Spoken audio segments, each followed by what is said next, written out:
Os irmãos, abram comigo, por favor, em Gálatas, no capítulo 3. Vamos continuar, então, aquilo que temos feito aqui às quartas-feiras,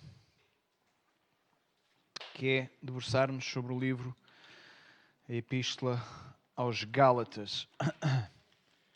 Capítulo 3, mas eu gostava, ainda antes de entrar aqui a partir do versículo 15, que é a partir daqui, que nós vamos debruçar-nos, gostava de ler a partir do versículo 1, para recordarmos um bocadinho o contexto e lembrarmos daquilo que estamos a falar. Estamos a falar acerca da lei, aquilo que é a lei que foi entregue por Deus a Moisés. Moisés tem estas tábuas da lei, depois tem aquele conjunto todo de regras cerimoniais, não cerimoniais, leis civis, leis religiosas. Há uma série de leis que são entregues ao povo judaico para que eles pudessem, no fundo, organizar a sociedade de acordo com aquilo que era a lei, ou aquilo que se chamava uma teocracia, não é? E aquilo que Paulo está a falar agora é exatamente do propósito dessa lei. Para que é que essa lei servia? Mais especificamente aqui a questão dos 10 mandamentos específicos. Para que é que esta lei servia? Qual era o objetivo? E não se esqueçam que o contraste que ele quer fazer, ele quer dizer que em Cristo tudo fica livre. Não significa que a lei deixa de ser lei, não significa que a lei ela não tenha tido uma função, embora nós vamos perceber que é uma função temporária, e não significa então que a lei ela é má, porque isso também já vimos em Romanos, que a lei não é por si mesmo má, só que ela é incapaz de nos salvar. E porque é incapaz a lei de nos salvar, significa que não é pela minha obediência que eu chego ao céu, e nós vamos estando sempre a repetir isto às quartas-feiras, porque é esta a temática da epístola. Em resumo, é exatamente isto. Não há nada que exista na lei que me permita alcançar a salvação. Mesmo que eu a tentasse cumprir integralmente, já vimos e já lemos que quem é culpado de uma coisa da lei é culpado de toda a lei. Então, nós, em determinado momento da nossa vida, ainda que hoje, eu sei que não somos, mas ainda que houvesse aqui alguém que só tivesse pecado uma vez, já estava condenado. Porque bastava uma vez para nós levarmos a condenação de toda a lei. E não se esqueçam, o que é que está a acontecer? Paulo está a pregar a uma igreja que ele fundou, uma igreja de qual ele foi o fundador, fundou a igreja assente nos princípios dos apóstolos, nomeadamente naquilo que era a mensagem do Evangelho, que é a mensagem da cruz, a mensagem de Jesus Cristo, e depois vieram alguém, há sempre uns iluminados na igreja que se levantam, não sei se os irmãos já repararam nisso, mas há sempre uns iluminados que acham que sabem mais que os outros todos e que decidem que aquilo que eles sabem agora deve ser a verdade, e a verdade todos têm que obedecer à verdade, que eles agora decidiram que era a verdade. E estava a acontecer aqui isto. Vieram alguém dos judeus que diziam, olha, Cristo é aquilo que serve para salvar, é Ele e é a pessoa que nos salva, mas é preciso fazermos mais qualquer coisinha, é preciso voltarmos ao judaísmo, é preciso voltarmos às regras, porque Jesus é verdade que salva, mas o propósito dele é que nós nos tornemos todos judeus. Então, no fundo, era isto que estava a ocorrer no meio e no seio da igreja.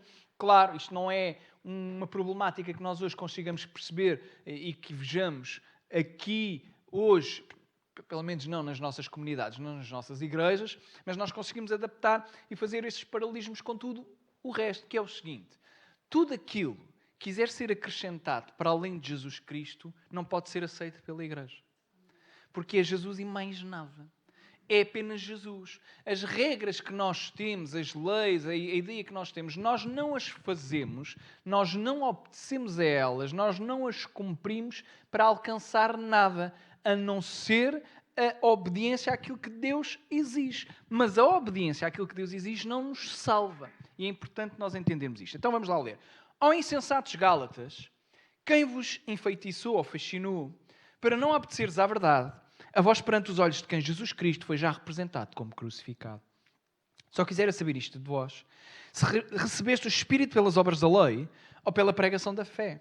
Sois vós tão insensatos que, tendo começado pelo Espírito, acabeis agora pela carne. Será em vão que tinhais padecido tanto, se é que isso também foi em vão? Aquele, pois, que dá o Espírito e que obra maravilhas entre vós, falo pelas obras da lei ou pela pregação da fé? Assim como Abraão creu em Deus e isso lhe foi imputado como justiça, sabei, pois, que os que são da fé, esses é que são os filhos de Abraão. Ora, tendo a Escritura previsto que Deus havia de justificar pela fé os gentios, anunciou primeiro o Evangelho a Abraão, dizendo: todas as nações serão benditas em ti. De sorte que os que são da fé são benditos com o crente Abraão. Todo aquele, pois, Todos aqueles, pois, que são das obras da lei, isto é, aqueles que obedecem e que acham que a lei é o que os justifica, estão debaixo da maldição. Porque está escrito, maldito todo aquele que não permanecer em todas as coisas que estão escritas no livro da lei para fazê-las. E é evidente que pela lei ninguém será justificado diante de Deus, porque o justo, o que é que diz a vossa Bíblia? Nós conhecemos bem isto, o justo viverá da fé. Ora, a lei não é da fé, mas o homem que fizer estas coisas, por elas viverá. Cristo nos resgatou da maldição da lei, fazendo-se maldição por nós, porque está escrito, maldito todo aquele que for pendurado no madeiro, para que a bênção de Abraão chegasse aos gentios, por Jesus Cristo, e pela fé que nós recebamos a promessa do... Os irmãos conseguem ver uma série de paralelismos e coisas aqui a juntarem-se. Vejam, há aqui várias vezes a palavra fé, há aqui várias vezes a palavra lei, e há aqui antítese entre a fé e a lei, e depois há aqui a questão do Espírito.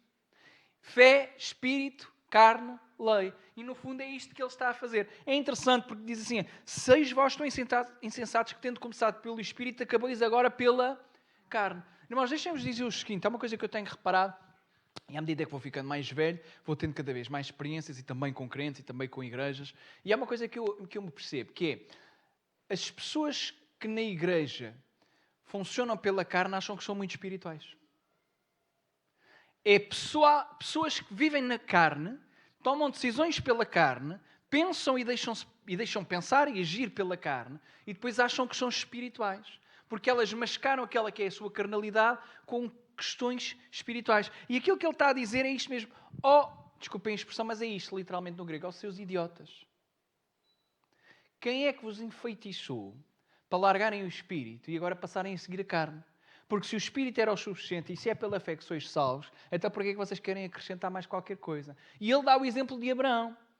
E agora pergunta-vos porque é importante para entendermos aquilo que vem a seguir. Abraão é antes ou depois da lei? Quem é que sabe? Antes da lei. Porque a lei vem com que personagem? Com Moisés. E Abraão é o patriarca. Abraão, Isaac, Jacó, José, depois passa uma data de anos e depois aparece uma personagem chamada Moisés. Há um interregno de gerações e gerações, de alguns séculos, em que não temos história bíblica, mas depois aparece novamente a história com Moisés, já no Egito, com a mudança da dinastia, e já ninguém se lembrava de quem era José, qual era a história de José, os irmãos recordam. Mas Abraão, porque é isto que vai dar a seguir, ou melhor, vai continuar o exemplo de Abraão, Abraão é antes da lei. E a pergunta implícita no texto, e depois até explícita a resposta, Abraão foi ou não foi justificado? A Bíblia diz que Abraão foi justificado pelo quê? Pela fé. O que significa que havia justificação antes de haver a lei. E isto é importante porquê? Porque ainda há hoje crentes que acham que é pela lei que são justificados. Mas não é pela lei que nós somos justificados. Não é porque somos boas pessoas que somos justificados. Deixem-me dizer, não é corrigir-me, mas deixa-me ajudar aqui um bocadinho. Nós vimos numa tradição católica apostólica romana. E nós ainda temos em nós marcada esta ideia que é pelos méritos e as coisas que nós fazemos, pelas boas ações que nós nos tornamos boas pessoas. À luz da Bíblia não há um justo, um sequer, o que significa que à luz da Bíblia não há ninguém que seja bom. Só um. Isto é o próprio Jesus que diz. Porque me chamas bom a mim, só há um que é bom. E que era esse um bom? Era Deus. A pergunta de Jesus é interessante. Porque Jesus não está a dizer que ele não é bom. Ele está a perguntar à pessoa se ele o está a reconhecer como Deus. Porque ele diz, olha, porquê que me chamas bom? Quando só há um que é bom. E a resposta é óbvia, bem, eu chamo-te bom porque tu és Deus. Então, só há um que é bom, és mesmo tu. Ou então, poderia ser só discurso. Só balelas. Quer dizer, tu és bom, boa pessoa. Mas Jesus é, de facto, o único que é bom. Ele é o único que veio e o seu sacrifício era o único capaz de nos justificar. E isto é importante entendermos que por causa desta cultura que nós temos, mesmo que não sejamos católicos apostólicos romanos, somos católicos, mas não apostólicos romanos, ainda assim, nós temos em nós esta ideia que tem a ver com o nosso comportamento. Nós até achamos, e até podemos não defender, que somos salvos por isso, mas nós vamos nos avaliando uns aos outros pelas ações que cada um de nós faz. Vejam, quando há comparações, quando nos comparamos uns com os outros, o termo de comparação é relativamente ao comportamento e à obediência que cada um tem. E deixe-me dizer o seguinte, Não vale a pena mesmo compararmos uns com os outros, porque nós só temos uma pessoa para nos compararmos. E esse é aquele que é bom. E diante dele ninguém pode fazer nada. E então é neste patamar que nós temos que entender. Versículo 15 diz assim: Irmãos, vejam, no início do capítulo chamou-lhes idiotas. E agora é mesmo típico Paulo.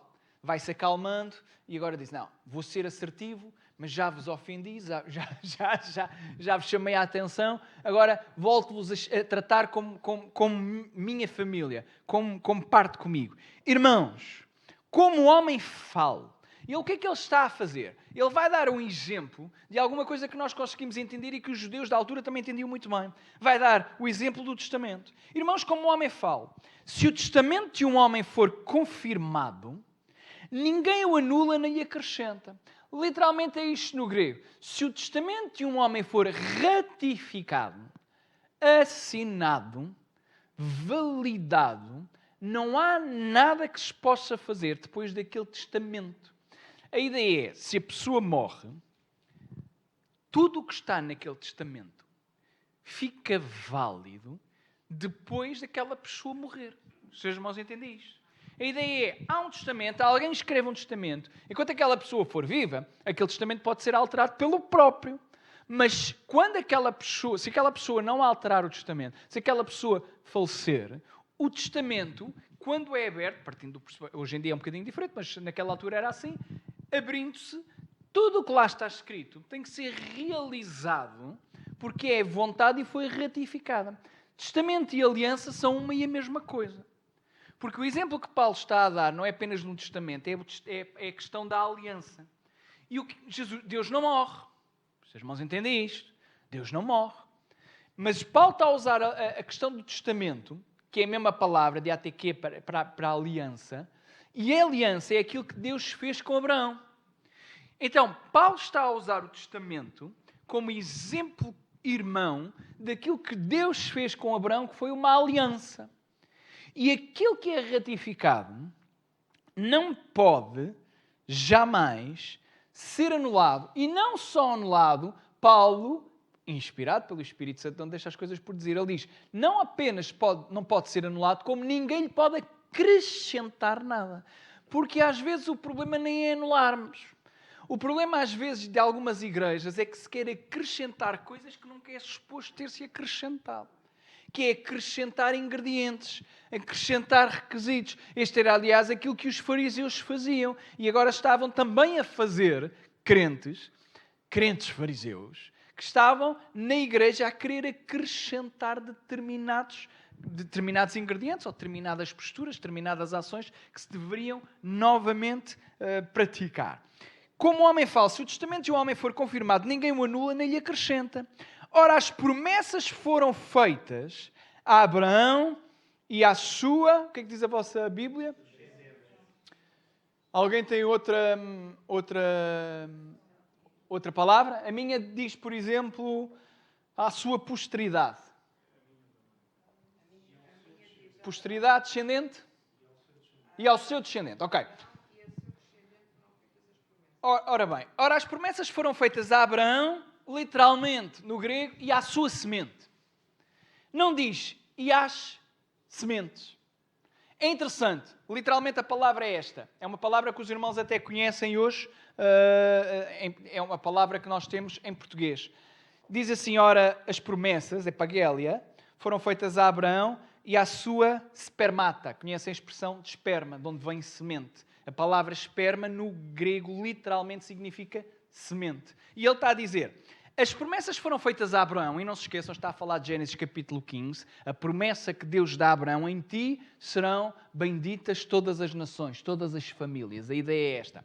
Então Abraão não tinha filhos, já falámos disto, Abraão não tinha filhos, e de repente ele tem uma promessa, já sendo idoso, Deus diz, olha, é pela tua descendência que as nações vão ser abençoadas. E Abraão não tinha filhos. Mas depois acabou por ter. Ora, esta promessa foi feita a Abraão e à sua posteridade. Não diz, e às sementes. Isto é, não diz, às posteridades. É interessante, porque Paulo está a usar um argumento que até exegeticamente se calhar parecia estranho, porque ele está a dizer, não falou do descendente, ele falou do descendente, não falou dos descendentes, embora a palavra descendente pode ser um grupo, pode ser coletiva, a posteridade, por exemplo, pode ser, não precisa ter lá o S, o plural, para falar de muitos, mas Paulo quer fazer no fundo um ponto, ele tem um ponto que ele quer colocar, que é o seguinte: a promessa não tem a ver com Abraão, não tem a ver com Isaac, não tem a ver com Jacó, não tem a ver com José, não tem a ver com Moisés, não tem a ver com essa gente toda. Tem a ver com uma única pessoa. É porque realmente o que é importante na promessa que é dada a Abraão, embora nós gostemos muito de focar em Abraão, e tudo bem, não é problemático. Problemático é se eu perder o contexto e a importância. É que nunca teve a ver com Abraão, nem nunca vai ter a ver connosco. Tem a ver com aquele que prometeu.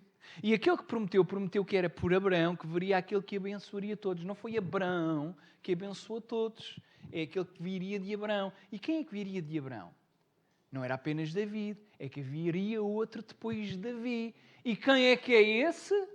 Jesus Cristo. O argumento para é este. Ora, as promessas foram feitas a Abraão e a Jesus. Não diz e a vários, ou aos outros descendentes, como falando de muitos, mas como de uma só. E à tua posteridade, isto é, e à tua semente, que é Cristo. Veja o que é que ele está a dizer. Quando Deus fala com Abraão, não tem a ver com Abraão, tem a ver com Jesus Cristo. E isto é importante. Porque se eu perder de foco que tudo aquilo que acontece na Bíblia, desde o primeiro versículo, da primeira palavra, no princípio, em hebraico é in Bereshit. In Bereshit não, in não tem o Bereshit só. Bereshit. No princípio. Tudo isto tem a ver com Jesus Cristo. A primeira palavra do hebraico, que lá está em Gênesis, que depois aparece replicada no Evangelho de João, enarque em grego, no princípio, mas depois fala, não criou Deus os céus e a terra, mas fala, no princípio era o Verbo. E o Verbo era Deus e o Verbo estava com... Ele estava no princípio e todas as coisas foram feitas por intermédio dele. Tudo tem a ver com Cristo. Toda a tua vida, toda a minha vida, desde o meu primeiro respirar até ao meu último suspiro, tudo tem a ver com Jesus Cristo. O início do universo, o início de todas as coisas teve a ver com Jesus. E o fim de todas as coisas tem a ver com Jesus. E aquilo que Paulo está a trazer à memória dos Gálatas é que podem esquecer a questão dos rituais, podem esquecer a lei como o foco principal. O principal é Jesus Cristo. Irmãos, era muito mais simples se nós percebêssemos isto. Infelizmente eu também ainda não entendo muito bem, por isso é que eu me coloco convosco como um grupo. Que na igreja, nós vimos aqui não é por causa uns dos outros. Nós gostamos de estar uns com os outros, mas o propósito da igreja é único e exclusivamente Jesus Cristo. É apenas isso que vale a pena. Era muito mais simples. Olha, havia muito menos problemas. Havia uma série de gente que anda para aí frustrada, que deixava de estar frustrado, porque em vez de ficarem frustrados, olham para Jesus e com Jesus ninguém se pode frustrar. Não vale a pena estarmos frustrados com Jesus. Ele deu-nos, entregou-nos tudo, agora eu vou estar frustrado com Jesus. Não estou. Há gente que fica frustrada porque somos pessoas e porque, olha, somos pessoas, é isso. E quem é pessoa, é pessoa. As pessoas, olha, um dia sou eu que o vou ofender, outro dia vai ser você. A vida é assim. Temos pena, devemos nos perdoar mutuamente. Esta é a questão. Mas eu venho à igreja com todo o respeito, meus irmãos, gosto muito de vocês. Mas se Jesus não estivesse cá, eu não vinha cá ter convosco. Vocês podiam arranjar outro pastor e ficavam cá com ele, porque eu não vinha cá.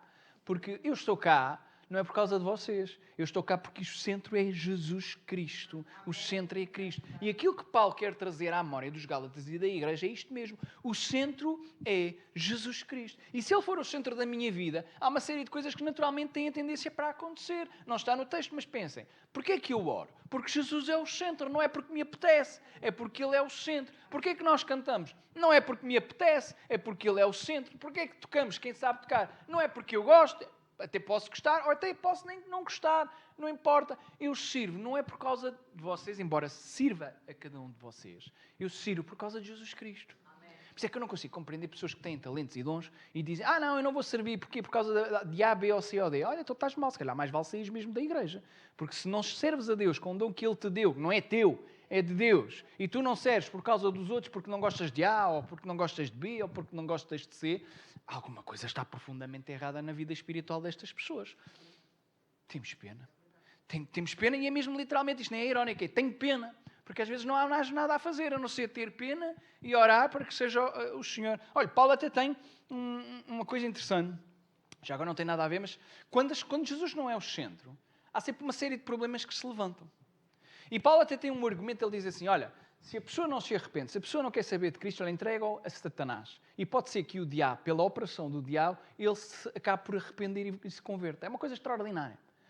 Não é que Paulo seja um animal, desculpem a expressão, não é que Paulo seja mau. Paulo está a dizer, olha, se esta pessoa depois de ter sido chamada a atenção várias vezes, o comportamento dela não muda, se ela continua na mesma, então entrega-o a Satanás, considera-o como maldito. Ele diz literalmente isto, olha, tirem-no do vosso meio.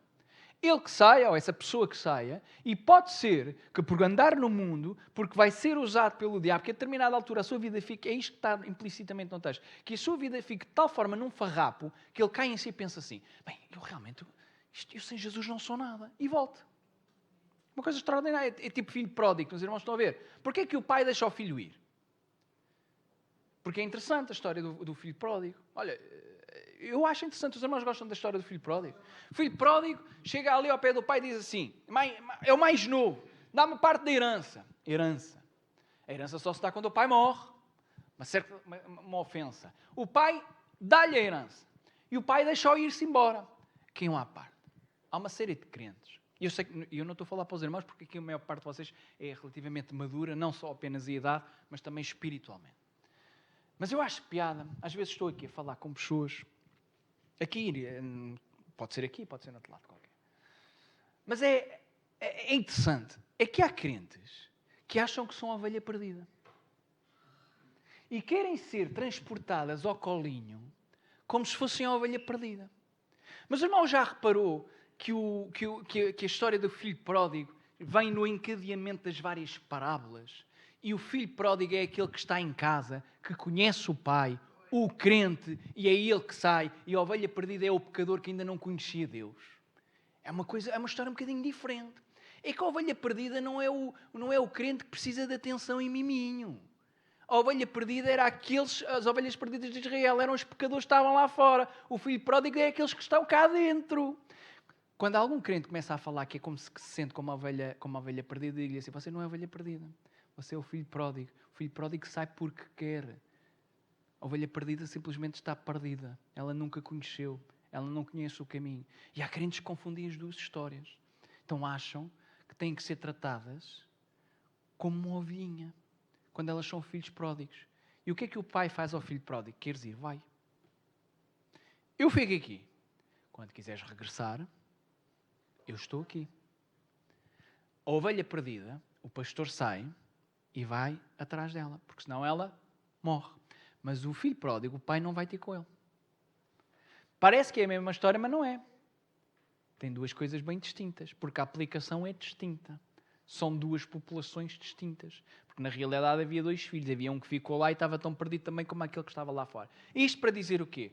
Que se Jesus não for o centro, eu até posso achar que sou uma ovinha perdida, mas eu sou um filho pródigo, porque na realidade o filho pródigo ele não queria saber do pai. Só queria saber das bênçãos que o pai lhe dava. O pai era um meio para alcançar os objetivos que ele tinha. E Paulo está a dizer, olha, Cristo é a posteridade. A promessa de Abraão não tem a ver com Isaac, embora tenha lá Isaac. E Abraão fica muito feliz com o nascimento de Isaac. Mas Abraão não alcançou aquilo que Isaac representava, porque o Isaac é o início da linhagem de onde vem Cristo. E Cristo é muito maior do que Isaac. Cristo é muito maior do que Moisés. É isto que a Epístola aos Hebreus fala. Cristo é superior a tudo e todos.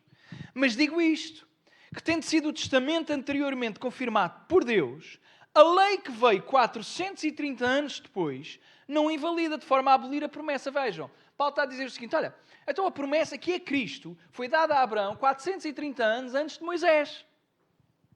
A lei só foi entregue 430 anos depois da promessa. E Paulo está a dizer o seguinte, se a promessa é como um testamento que foi ratificado ainda para mais por Deus, e antes disso ele diz, se pelos homens não é anulado, quanto mais uma coisa que é escrita por Deus. Vocês conseguem entender?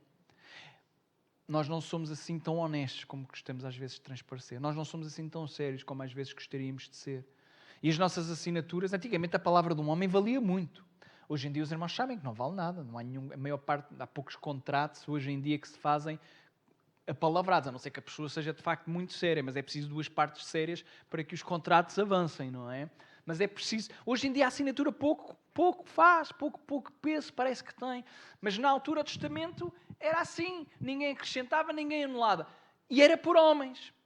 Por isso é que ele diz, como homem falo. Dando exemplo humano, o testamento. Mas depois ele dá o exemplo divino. Mas agora pensem em Deus. Foi Deus que ratificou a promessa, o testamento, a aliança que ele fez com Abraão. Qual era a promessa? Que era por Abraão. Ele era o início daquilo que viria de culminar com Jesus Cristo. E Jesus Cristo é a promessa mais sublime que existe. Então, a promessa foi dada antes da lei e 430 anos depois aparece a lei. E Paulo está a dizer o seguinte, mas vocês acham que a lei veio para anular uma coisa que Deus tinha feito? Porque quem é que entregou a lei? Digam-me lá. Quem é que entregou a lei? Foi Deus também. E Deus entrega uma coisa para anular uma promessa que ele tinha feito 430 anos depois. Não, mas havia quem estava a mostrar que sim. Havia quem queria mostrar que sim. Porque se a herança... O que é herança? Porque agora está a falar da expressão herança. A promessa é uma herança. A promessa é Jesus Cristo. Com Jesus Cristo há uma herança que é para nós. Qual é a herança que Jesus Cristo nos dá? A nossa salvação. Você e eu, se morrermos hoje, porque estamos em Cristo, não é porque somos bons, mas porque estamos em Cristo, sabemos que no dia em que nós morremos aqui, no segundo imediatamente a seguir, nós estamos no céu. Uma coisa extraordinária. É que eu acho não. Isto depois também há debates teológicos, mas a ideia é, esquecendo agora aqui um bocadinho o debate teológico, vamos fazer aqui este exercício. Nós morremos aqui e vivemos lá. Fechamos os olhos aqui e eu não sei se é instantâneo, mas gosto de pensar que sim, que é, já está, e estamos lá.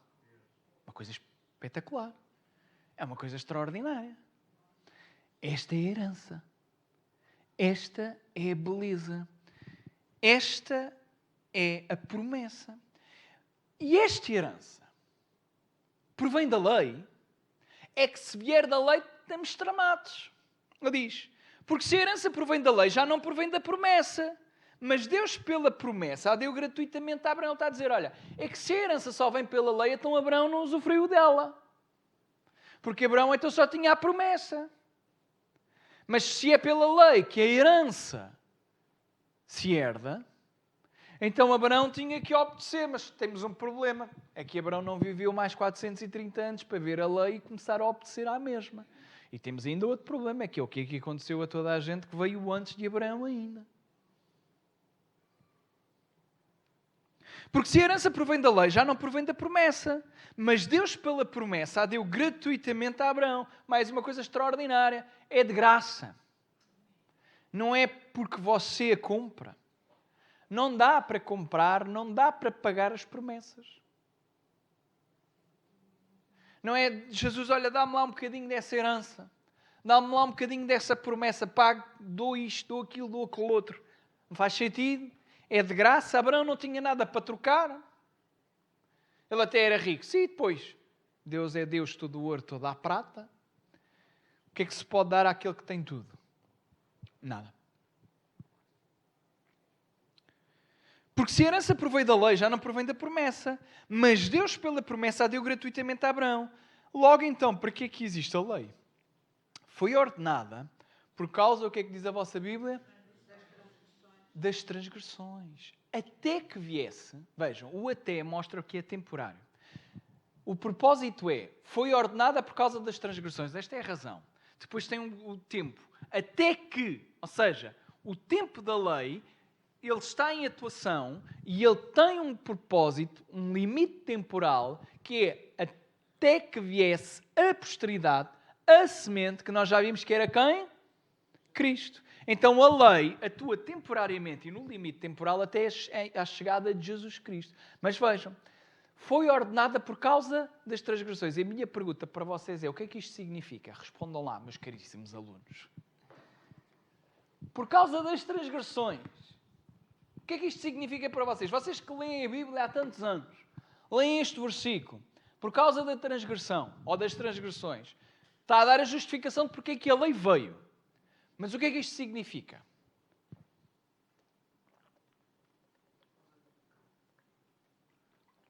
Por causa do pecado. Mas o que é que isso significa?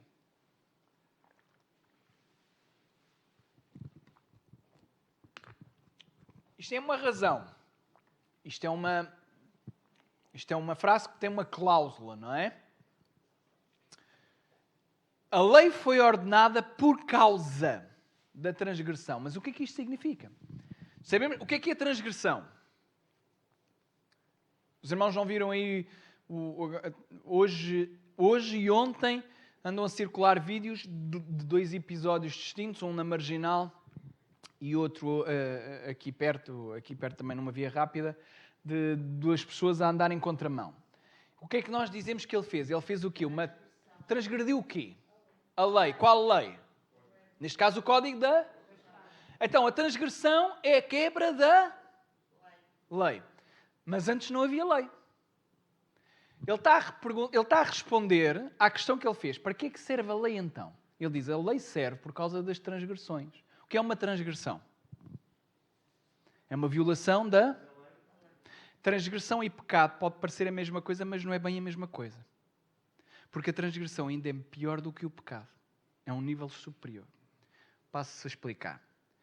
Se não houvesse uma lei a dizer que era proibido andar numa faixa contrária, a pessoa transgredia alguma coisa. Porque não havia lei que dissesse que era errado. Certo? Os irmãos estão a perceber? Vamos explicar. Dá para perceber ou não? Então é relativamente simples. Nós temos duas vias. Uma para lá e uma para cá. Nós andamos deste lado. Se fosse a Inglaterra era ao contrário. Mas aqui andamos deste lado. E na Austrália também. Deste lado. Os outros vêm para cá. Se eu passar para este lado, se não houvesse lei e outra pessoa passasse para este lado, não havia problema nenhum. Não há nenhuma lei que impeça, a gente andava onde quisesse. Até batermos uns contra os outros. Mas porque há uma lei, se eu passar para aqui, o que é que eu estou a fazer? A transgredir. Então, para que é que existe a lei? A lei nunca serviu para nos salvar. A lei veio para mostrar, porque já havia pecado, a lei mostra o que é a transgressão. Então a lei tem o propósito de mostrar que o nosso pecado já é mau, mas voluntariamente ele transforma-se em transgressão. Passo a explicar. Vocês lembram-se da história de Gênesis onde há Adão e Eva? A primeira coisa que Deus faz depois de criar todas as coisas, diz-lhes assim, podem comer de todas as coisas, menos disto. Porque se comerem disto, eles fazem o quê? Transgridem. Há uma lei. Porque se eles comessem, mas não soubessem de nada, podia até ter os mesmos resultados, mas não havia transgressão. Porque não havia proibição. Então a lei vem e ela mostra o seguinte. As pessoas não precisavam de nenhuma lei para saberem o que era pecado, porque isso está em nós. Não sabemos o que é o certo e o errado. Isto é aquilo que nós chamamos moral, que é, aliás, universal. Há quem queira colocar isto do ponto de vista subjetivo, que moral depende de cada um. Não é verdade. Não é verdade? E se formos honestos intelectualmente, dá para perceber que a moral é claramente objetiva. A pergunta é, para quem não acredita em Deus, é de onde é que ela vem afinal. Porque isso é claro como a água que existe moral. Você pode ir à tribo mais remota lá, no sítio onde você quiser, você analisa aquilo do ponto de vista da sociedade, vai ver regras, vai ver tudo, pode não haver código escrito, mas há lá um código de conduta. Há moral, muito semelhante a qualquer outro lado. Os mais novos. Os mais velhos cuidam dos mais novos devem respeitar os mais velhos, há uma série de coisas que não se pode fazer e ninguém ensinou aquilo é simplesmente natural. Moral. É uma marca impressa de Deus, somos feitos à imagem e semelhança de Deus, é assim que as coisas acontecem. Então, existe um princípio da moral que é claramente para todos. Então todos sabemos o que é o certo e todos sabemos o que é errado. Não há nenhum pai que deixe o seu filho mentir-lhe. E o pai não precisou de ensinar, o pai não precisou que lhe ensinasse. Nenhum pai deixa que o filho lhe minta. E os filhos também sabem que mentir é errado. Eles fazem o que é para safar o couro. E às vezes corre-lhes pior, porque depois mentem e depois são castigados por aquilo que fizeram ainda pela mentira. Mas depois vão aprendendo à medida que vão crescendo, não é? A partir do momento em que chega a lei, eu já não apenas sei o que é certo e errado, eu sei qual é a condenação. E a lei leva-me a não ter qualquer tipo de desculpa. Porque este indivíduo, por acaso até já foi apanhado aí pelo grupo da CNN, não é? Pela TVI, já fizeram-lhe uma reportagem, já o entrevistaram, a esta personagem que esteve aí na Avenida Marginal. Ele é que é um marginal autêntico. Lá em contramão, não é? A transgressão fica visível diante de todos. Todos passamos a saber que eu só violo isto porque eu quero. E diante da transgressão não há hipótese. Então a lei nunca me pode salvar, porque o propósito é isto que Paulo quer dizer. A lei não foi criada para nos salvar. A lei foi criada por causa da transgressão. Para mostrar o que é a transgressão. Para mostrar quem Deus é e o que eu voluntariamente decido fazer, que é normalmente afastar-me, transgredir.